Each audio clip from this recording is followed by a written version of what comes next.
xabiibti qof walba riyo ayuu leeyahay, laakiin waxaad ogaataa aniga inaan leeyahay hal riyo. Riyadaas oo ah inaan adiga ku helo oo har iyo habeen laabtayda ku hurdid.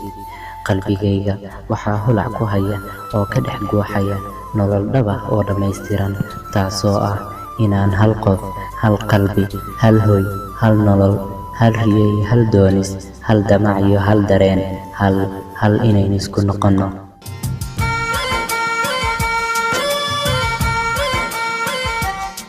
Sidaan kuu tago aan kuu dareemo, sidaan kuu jeclahay kuuguna dhinto, sidaan kaaga maarmin kaagana ahaan karin, sidaan naftayda iyo niyadayda keliya aad ugu tahay.